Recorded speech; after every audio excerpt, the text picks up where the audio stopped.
제2 국어 2단원 중심 생각을 찾아요. 관련지어 읽어요. 여러분 안녕하세요. 민정쌤이에요. 오늘도 만나서 반가워요. 다들 잘 지냈나요? 지난 시간까지는 1단원 작품을 보고 느낌을 나누는 단원을 공부했어요. 표정, 몸짓, 말투를 살려 표현도 해보고 만화 영화도 보고 책도 읽어봤었죠? 이번 시간부터는 2단원 중심 생각을 찾아요입니다. 오늘은 아는 내용이나 겪은 일과 관련지어 글을 이해하고 읽어볼 거예요. 다들 준비됐나요? 오늘은 아는 내용이나 겪은 일과 관련지어 글을 이해하면 좋은 점에 대해 알아볼게요. 여러분, 전통놀이를 알고 있나요? 전통놀이는 오래전부터 우리 조상들로부터 전해 내려온 놀이로 지금까지도 많은 사람들에게 사랑받고 있는 놀이예요. 바람을 타고 훨훨 방패 모양, 가오리 모양 연을 날리는 연날리기도 있고요. 멀리 있는 길쭉한 통에 화살 모양의 가느다란 막대기를 던져서 꽂는 투호놀이도 있어요. 여러분도 이런 전통놀이를 많이 해보았지요? 이것 말고도 또 뭐가 있을까요? 단오날에 하는 전통놀이 2가지도 있었어요. 단오날이 되면 여자들은 높은 나뭇가지에 밧줄과 받침대를 매달아 놓고 높이 그네 뛰기를 하고 남자들은 모래판 위에서 서로 힘을 겨루는 씨름을 했지요. 명절에 하는 전통놀이도 있네요. 설날이 되면 온 가족이 모여 앉아 나무 막대 4개로 하는 놀이, 윷놀이도 있고 제기를 누가 더 많이 여러 번 차는지를 겨루는 제기차기도 있어요. 여러분이 다 해보았거나 들어보았던 전통놀이지요? 정말 많이 알고 있네요. 지금까지도 이런 전통놀이가 많이 사랑받고 있어요. 여러분이 흔히 교실에서 하는 공기놀이, 운동장에서 하는 고무줄놀이, 달팽이 놀이도 전부 전통놀이예요. 선생님은 친구들과 함께하는 말타기 놀이를 특히 좋아했어요. 2편으로 나누어서 한 편이 허리를 숙이고 말이 되면 다른 편 친구들이 차례로 말이 된 친구들 등에 올라타고 가위바위보를 하는 놀이인데 여러분도 해보았나요? 말타기 놀이에서는 말이 된 편 친구들이 무너지지 않고 버티는 게 중요하답니다. 만약에 무너져도 우르르 친구들이 서로 엉키고 뒹구는 것도 큰 재미고요. 정말 재밌으니까 안 해보았다면 꼭 한번 해보세요.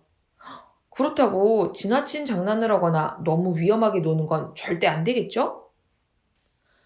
전통놀이를 하면서 같이 부르는 노래도 있어요. 대표적인 것이 줄넘기 노래예요.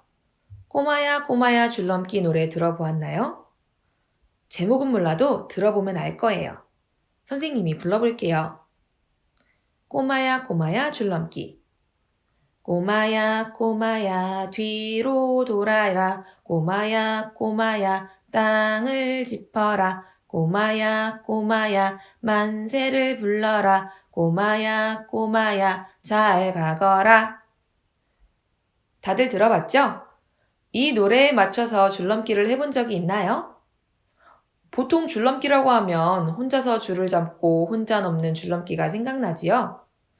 그런데 이 꼬마야 꼬마야 줄넘기는 혼자 줄넘기를 할 때 말고 여러 사람이 줄넘기를 할 때, 즉, 2사람이 양 끝에서 긴 줄을 돌려주고 다른 사람들이 긴 줄을 넘는 긴 줄넘기를 할 때 부르는 노래예요.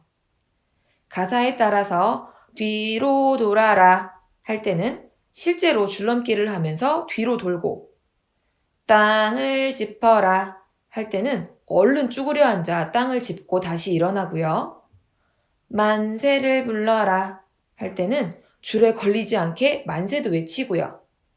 잘 가거라 할 때는 얼른 줄에서 빠져나와야 해요. 여러분도 해보았나요? 해본 친구들은 어떤 줄넘기인지 설명할 수 있을 거예요.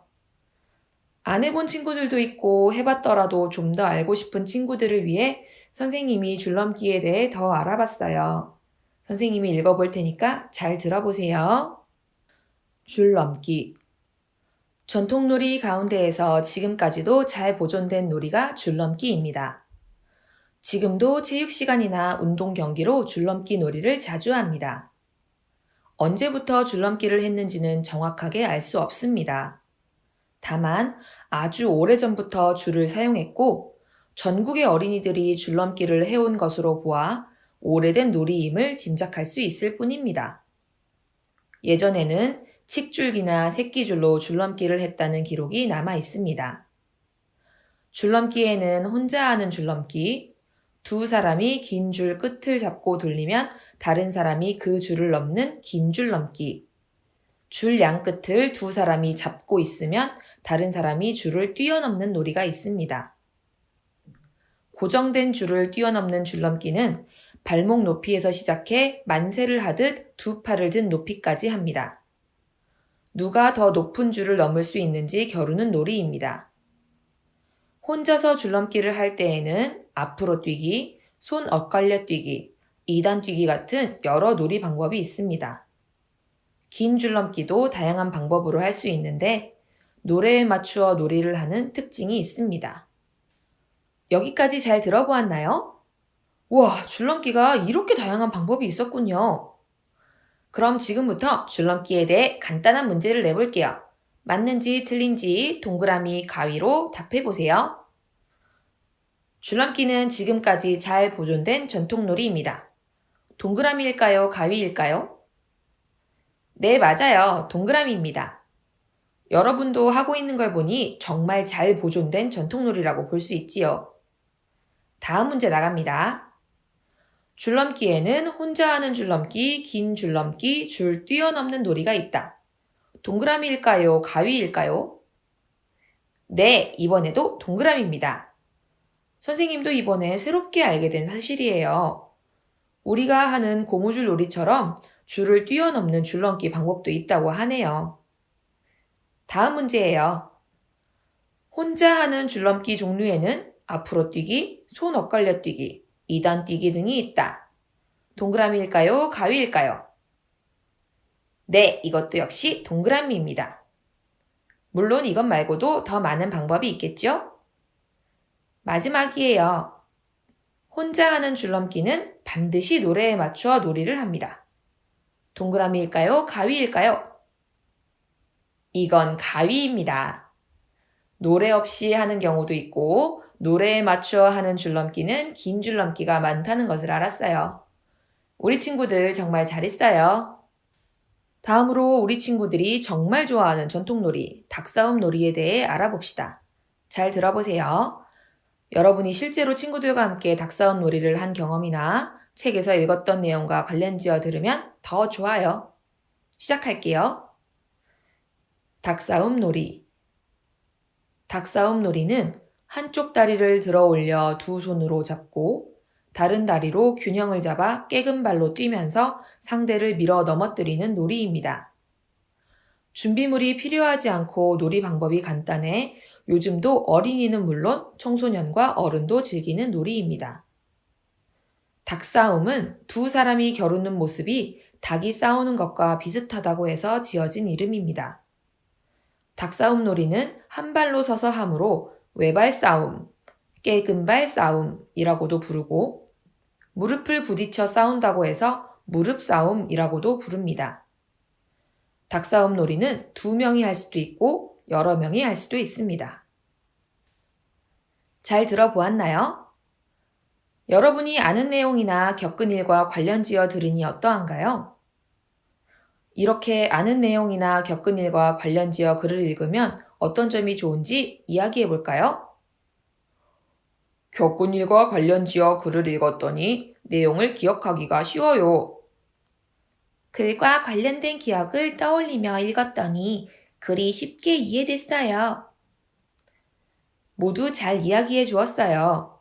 이 밖에도 글 내용을 더 쉽게 이해할 수 있고 글 내용에 대해 더 흥미를 느낄 수 있고 글을 읽으면서 그 모습을 더 잘 상상할 수 있어요. 다음은 우리 과학실험 안전수칙에 대해 알아보면서 한 번 더 연습해 볼까요? 여러분이 아는 내용이나 겪은 일과 관련해서 생각해 보아요. 여러분, 과학실에서 과학실험을 해본 적이 있나요? 그때 지켜야 할 안전수칙에 대해 알고 있지요? 몇 가지 이야기해 볼게요. 우선 가장 중요한 것은 선생님이 계시지 않을 때는 기구나 약품을 만져서는 안 되지요? 그리고 또 뭐가 있을까요? 맞아요. 과학실에서는 장난을 치면 안 되지요. 장난을 치다가 실수로 유리로 된 실험 도구를 깨뜨릴 수도 있고 약품을 엎지를 수도 있으니까요. 여러분 모두 잘 알고 있네요. 그럼 여러분, 이것도 알고 있나요? 실험을 할 때는 책상에 바짝 다가가지 않아요. 실험하다가 만약 실험기구가 넘어지면 깨진 기구의 조각이나 기구 속 화학약품이 주변에 튈 수 있어요. 이때 책상에 바짝 다가가 앉아 있으면 다칠 수가 있어요. 그러므로 실험을 할 때는 책상에 너무 바짝 다가가 앉지 않고 어느 정도 거리를 유지하는 것이 안전해요. 어때요? 아는 내용이나 겪은 일과 관련지어 새로운 사실을 알게 되니 더 잘 이해가 가지요? 오늘 이 수업을 들은 친구들은 앞으로 과학 실험을 할 때 어떻게 행동해야겠다라는 마음가짐이 새롭게 생겼을 것 같아요. 자, 이렇게 오늘 공부가 끝났습니다. 오늘은 아는 내용이나 겪은 일과 관련지어 글을 이해하면 좋은 점이 무엇인지 배워봤어요. 특히 그 중에서도 전통놀이에 대해 이야기를 들어보고 생각해보는 시간이었죠. 재밌었나요? 아는 내용이나 겪은 일과 관련지어 글을 읽으면 더 실감나게 읽을 수 있고 잘 기억을 할 수 있었어요. 새로운 내용도 더 잘 이해할 수 있었고요. 다음 시간에는 글의 중심 내용을 찾아볼 거예요. 다음 시간 내용이 궁금한 친구들은 교과서 76쪽에서 86쪽을 미리 읽어보면 더욱 도움이 될 거예요. 여러분, 그럼 오늘도 행복하고 신나는 하루 보내세요. 다음 시간에 또 만나요.